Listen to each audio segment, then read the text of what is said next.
ومن جاهد فإنما يجاهد لنفسه إن الله لغني عن العالمين.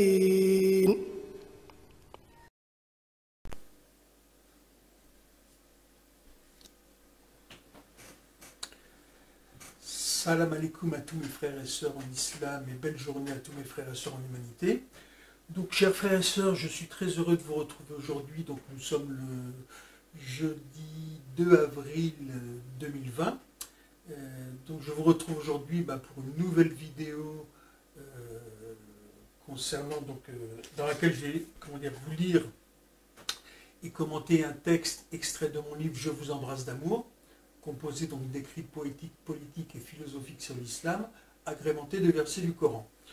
Donc c'est un texte qui ne fait pas partie du livre actuel qui sera dans la prochaine édition, que j'ai écrit, disons, par rapport à la situation actuelle, et qui s'intitule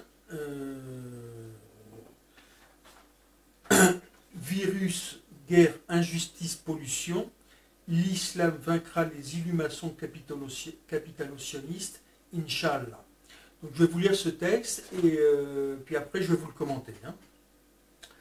Alors, salam alaikum, la paix sur vous. Chers frères et sœurs, l'islam vaincra les illuminations capitalo-sionistes, Inch'Allah, le puissant, le sage. Oui, je le sens dans mon cœur, malgré les virus, les guerres, l'argent roi, l'injustice, la pollution et les désordres sur terre, l'islam vaincra les illuminations capitalo-sionistes, car la vanité les perdra. Ils ne savent pas que Allahu Akbar. Il s'affiche en plein jour, comme on l'a vu avec Macron et la cérémonie pour son élection sous la pyramide du Louvre. Mais la force des musulmans, c'est que nous ne sommes pas matérialistes, nous sommes incorruptibles, car Allah nous jugera. Nous ne sommes pas sur terre pour écraser les autres, nous sommes sur terre pour partager avec les autres. Donc, chers frères et sœurs, nous allons nous unir avec tous les habitants de la terre et établir un monde de paix, de justice et d'amour pour nous et nos enfants, Inch'Allah. Love Action, United People, Islamic Union, paix, shalom, salam, pêche, alom, alam, Stéphane Amari. Et donc là, je vais vous lire le verset que j'ai mis à la suite de ce texte. Et Allah convie les hommes vers la demeure de la paix et dirige qui il veut sur une voie droite. Coran, sourate Jonas, verset 25. Donc voilà mes frères et sœurs, donc pour cette 40e vidéo de ma playlist Mes écrits sur l'islam. Je vous ai lu ce texte qui met notre religion, l'islam, dans la situation actuelle que nous vivons depuis quelques mois sur la planète Terre, depuis le début de l'année 2020. Alors, comme je l'ai mis en titre, j'ai mis l'islam vaincra les illuminations capitalo-sionistes, Inch'Allah. Pourquoi parce qu'on s'aperçoit là que c'est un système complètement injuste. Alors, je ne vais pas rentrer dans des théories complotistes, Allah est le plus savant, que ce virus soit d'origine naturelle ou de manipulation faite dans certains labos, puisque c'est un mystère pour personne. On sait que les grandes puissances sont tous des laboratoires où ils préparent des virus bactériologiques. On voit un peu ce qu'ils pensent de l'humanité. Et ces gens-là, de toute manière, je dirais qu'en plus, ils sont un peu limités dans la pensée parce que c'est des vampires. C'est-à-dire qu'ils vont aller jusqu'au bout, même si ça doit aller à leur pure perte. Une seule chose les intéresse, c'est l'argent. Alors, avant l'arrivée de ce virus qui, comme on l'a vu, a bloqué toute l'économie au niveau du monde, a fait pas mal de morts sur la Terre, donc j'ai une pensée d'amour pour tous nos frères et sœurs en humanité, malades de ce virus, et ceux, bien sûr, qui sont décédés. Il n'y aurait pas eu ce virus, disons, l'humanité de toute manière allait à sa perte, et elle a bien sûr est plus savant, que ce soit à cause de la pollution, des guerres, des dérèglements économiques, etc., de l'injustice, des désordres sur Terre, etc. Donc là, comment dire, ça a fait une pause. Alors, j'ai juste quelques, comment dire, deux petits exemples. Je ne vais pas m'appesantir sur la situation catastrophique qu'on vit à l'heure actuelle concernant la gestion de cette crise, par exemple par le gouvernement français, puisqu'on est en France, qui m'a l'air donc totalement incompétent depuis le départ, hein, ça on le sait. Alors, on l'a vu, les coups de gueule des médecins dans les hôpitaux. Bon, ça fait des années qui réclament lors de manifestations de moyens pour le service public. Et la seule réponse qu'ils ont eue pour l'instant, c'est d'être gazés dans les rues. Il y a quelques mois encore, les infirmières étaient gazées par les CRS. Hein. On s'aperçoit maintenant que le système est complètement à bout de souffle. Et la conséquence, c'est des morts. Hein. Alors tout ça, pourquoi? Comme l'a dit un professeur de médecine, tout ça en fait parce que le seul intérêt des gouvernements actuels et passés, c'était la rentabilité, c'est-à-dire les dividendes qu'ils versent aux actionnaires. Mais le peuple, il s'en moque totalement. Hein. Alors, deux petits exemples pour illustrer ça. Il y a un docteur Raoult à Marseille, dont tout le monde le connaît, qui met en avant la chloroquine comme médicament pouvant soigner le Covid-19. Il n'a subi que mépris par les journalistes de BFM et compagnie et par les politiques. Alors que c'est pas un charlot, hein, c'est un éminent professeur qui a reçu plein de distinctions, qui est reconnu au niveau mondial.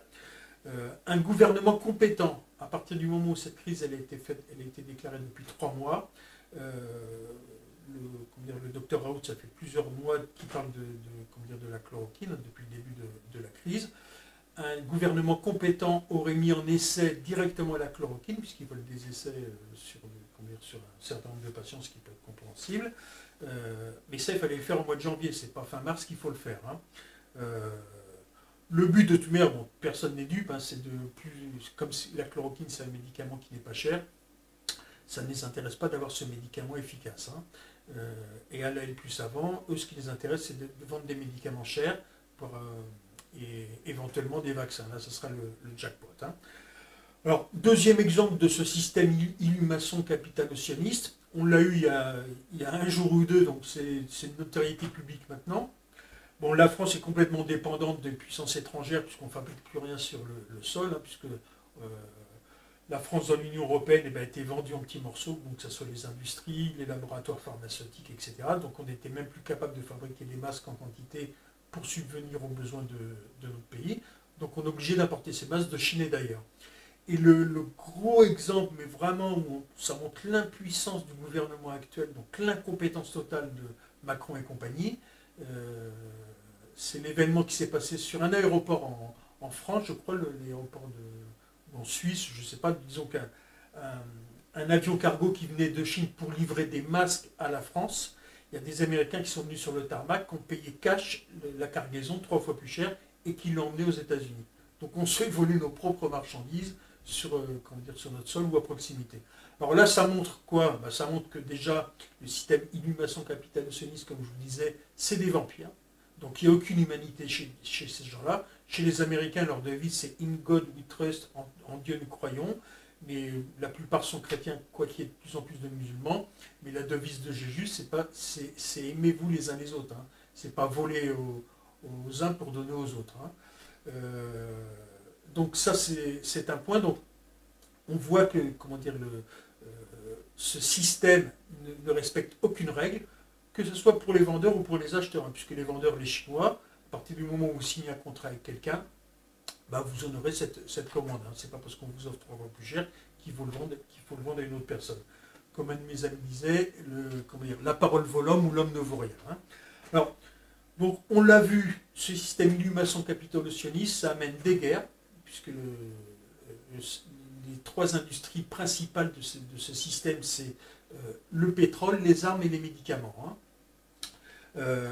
Des guerres, l'injustice, la pollution. Au niveau de l'injustice, l'exemple le plus flagrant, j'en ai parlé aussi dans d'autres vidéos, c'est le sort réservé à nos frères palestiniens depuis 72 ans, donc où, à l'époque, il devait y avoir un État à la fin de la guerre, même si les conditions étaient douteuses lors du vote aux Nations Unies, il avait été décidé que les Palestiniens auraient un État et les Israéliens un État. Finalement, il n'y a que les Israéliens qui ont eu un État, et ils grignotent tels des vampires, puisqu'ils font partie du système d'illumination capitalo-sioniste, le territoire qui est fait le territoire aux Palestiniens, et personne sur Terre ne bouge. Hein.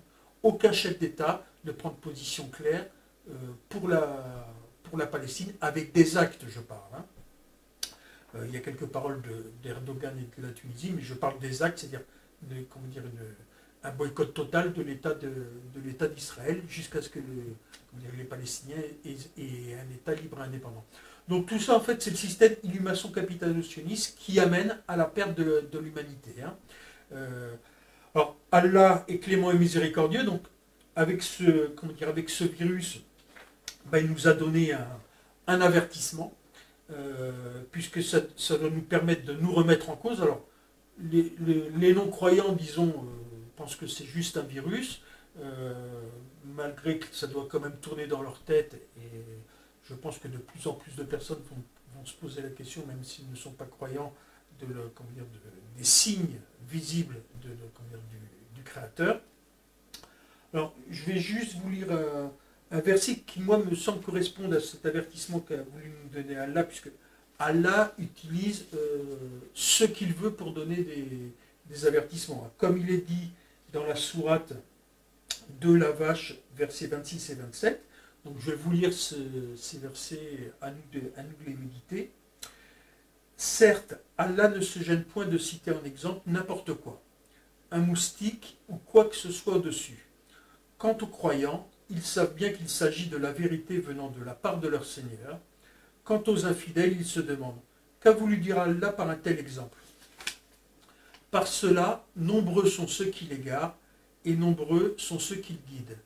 Mais ils n'égarent par cela que les pervers, qui rompent le pacte qu'ils avaient fermement conclu avec Allah, coupent ce qu'Allah a ordonné d'unir, et sèment la corruption sur terre. Ceux-là sont les vrais perdants. Vous voyez, on a tout. On a les signes qu'utilise Allah, donc le moustique c'est un petit signe, comme le virus c'est un petit signe. Et Allah donne un avertissement aussi à ceux qui sèment la corruption sur terre, donc les illuminations capitalo-sionistes. Alors, maintenant, pourquoi j'ai dit que l'islam vaincra les illuminations capitalo-sionistes? Comme il est dit dans la sourate 3, la famille d'Imran, verset 19, la religion acceptée d'Allah, c'est l'islam. Et dans d'autres versets, il a dit qu'il donnera la victoire à l'islam. Hein. Alors, pourquoi? Parce que, en fait, l'islam, c'est l'exact contraire de l'illumination capitalo-sioniste. L'islam prône la paix, la justice et l'amour dans nos cœurs et sur la terre entière, Inch'Allah. Alors, l'avertissement que nous a donné Allah à nous musulmans, par exemple en fermant la mosquée, le Hajj, ou même la mosquée du prophète sallallahu alayhi wa sallam en Arabie, c'est qu'il faut qu'on se réforme. Donc déjà, j'en ai parlé dans d'autres vidéos, il faut qu'on obéisse à Allah. Et Allah, l'un des premiers injonctions qu'il a données aux musulmans, c'est dans la sourate 2, verset 256, et ne vous divisez pas. Donc il est clair que cet avertissement doit nous frapper en plein cœur, et qu'il faut que nous, musulmans, qui avons une très grande responsabilité envers Allah, et nous devons prendre aussi soin de nos frères et sœurs en islam, et bien sûr, vous l'avez compris, de tous nos frères et sœurs en humanité, il faut qu'on travaille à l'unité des musulmans. Pour travailler à l'unité des musulmans, il faut qu'on sorte de nos divisions. Donc il n'est plus question de nous appeler musulmans sunnites ou de nous appeler musulmans chiites, on s'appelle simplement musulmans. On va travailler à notre union, d'accord? Puisque Allah nous a tout donné. Dans les pays arabes, il a donné le pétrole, donc des grandes ressources. Il faut on arrête de mettre des despotes à la tête des pays musulmans. Et là, nous sommes 1,8 milliard sur Terre, mais ce nombre de musulmans va augmenter. Pourquoi? Parce que les gens sont de plus en plus convaincus par la vérité. Une fois qu'on va travailler à l'unité des musulmans, Allah va nous aider, puisqu'il a donné victoire à tous ceux qui suivent son chemin, comme Ibrahim, qui était le seul musulman sur terre, qui était persécuté. Allah a transformé le feu dans lequel on l'avait jeté comment dire, en prairies verdoyantes. Hein. Donc il faut que nous les musulmans travaillons à la fin des guerres. Donc plus question de, par exemple, que l'Arabie attaque le Yémen, etc. Plus question d'acheter des milliards et des milliards d'armes aux illuminations capitalo-sionistes. Et à la suite de ça, Inch'Allah, on assistera aussi à la fin de l'oppression sur les musulmans. Hein. Comme exemple, il faut qu'on prenne comme exemple la période de Médine à l'époque du prophète sallallahu alayhi wa sallam, où juifs, chrétiens et musulmans vivaient en parfaite harmonie. Et un exemple plus tard, c'est Andalous. Donc, pareil, il y a une émulation intellectuelle dans l'Europe qui vivait au Moyen-Âge. Et de toute l'Europe venaient des étudiants qui venaient étudier auprès des Arabes qui avaient tous les savoirs par la grâce d'Allah. Hein. Et la fin d'Andalous a coïncidé avec la division des musulmans. Donc on en revient toujours à la même chose. Alors là maintenant, on voit qu'il y a des signes par rapport à ce virus qui est accepté, où il y a de plus en plus de regards qui se tournent vers l'islam. Vous avez un article qui est paru dans Newsweek, un magazine américain la semaine dernière, qui raconte en fait toutes les indications que nous donnait le prophète sallallahu alayhi wa sallam sur la conduite à tenir en cas d'épidémie. Hein. Donc par exemple, si on était dans un pays qui avait l'épidémie, de ne pas se déplacer dans une autre région où il n'y avait pas d'épidémie, et le contraire, si on est dans un pays où il n'y a pas d'épidémie, de ne pas aller dans une région où il y a l'épidémie. Il nous a rappelé toutes les règles d'hygiène, chose qu'on fait nous en faisant 5 prières par jour, en faisant nos ablutions. Et vous avez aussi des choses qui émergent à l'heure actuelle. J'ai essayé de demander de l'huile de Nigel, j'avais plus d'huile de Nigel, il faut que je en commande sur un site musulman. J'ai voulu aller en demander en pharmacie, le médecin m'a dit je n'ai pas ça, mais on n'arrête pas de m'en demander. Pourquoi? Parce que l'huile de Nigel, c'est la médecine prophétique. Alors je ne dis pas que ça guérit du virus, mais c'est une médecine préventive, antivirale, antibactérienne, où il y a eu beaucoup d'études sur le cancer de la peau, etc. Et le prophète sallallahu alayhi wa sallam disait les graines de Nigel guérissent tout, sauf de la mort. Donc il y a plein de signes comme ça qui nous montrent que l'islam va monter en puissance. Et pourquoi? Parce qu'Allah ne nous a pas abandonné à notre sort. Hein. Donc c'est à nous de nous bouger, de travailler à l'unité des musulmans, de travailler à nous unir avec tous les habitants de la terre. Et là, nous pourrons vaincre ce système illumination capitalo-sioniste. Hein. Alors, petite parenthèse humoristique. Il y a quelques mois, la seule chose qui intéressait les journalistes, c'était le voile de nos sœurs musulmanes. Et donc il y avait des appels à repérer les signes de la radicalisation. Et l'un de ces signes qu'il fallait repérer, c'était les musulmans qui ne faisaient plus la bise aux femmes. Donc maintenant, les injonctions du gouvernement actuel, hein, donc de Édouard Philippe, Macron et compagnie, enfin tous les banksters, c'est ne plus se serrer la main et ne plus faire la bise aux femmes. Hein. Donc vous voyez, Allahu Akbar. Hein. Alors, une dernière chose, mes frères et sœurs. Alors, après cet entretien avec vous, j'ai mis une petite vidéo d'un religieux égyptien, le Cheikh Kishk. Donc, c'est une vidéo qui dure 5 minutes, qui est très poignante. Et c'est un appel, en fait, du Cheikh Kishk à l'Union des musulmans, appel que je réitère aujourd'hui. Et donc vous pourrez l'écouter et partager cette vidéo si elle vous a plu. Pourquoi? Parce que nous devons, nous tous les musulmans, je vous dis, continuer à travailler à l'unité, à l'union des musulmans. C'est ça qui nous sauvera et qui sauvera la planète, Inch'Allah. Hein. Et pour finir cet entretien, je vais vous dire un hadith rapporté par Ben Hicham, qui résume en fait l'islam, hein, qui, comme je vous disais, qui est tout le contraire du système illumination capitalo-sioniste, système vampire. Donc ce hadith est le suivant. Muhammad sallallahu alayhi wa sallam a dit « Répandez la paix, salam, donnez à manger à ceux qui ont faim, honorez les liens de parenté, priez alors que les gens dorment, vous entrerez au paradis en toute paix, bissalam. » Donc voilà mes frères et sœurs, alors je vous souhaite une bonne journée, qu'Allah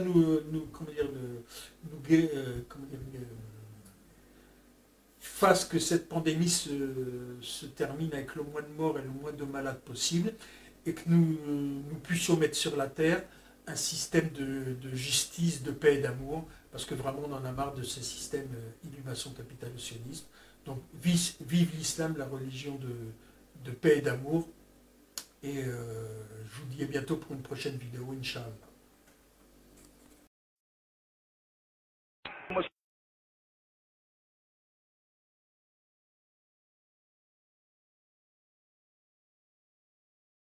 إن الذين فرقوا دينهم وكانوا شيعا لست منهم في شيء إنما أمرهم إلى الله ثم ينبئهم بما كانوا يفعلون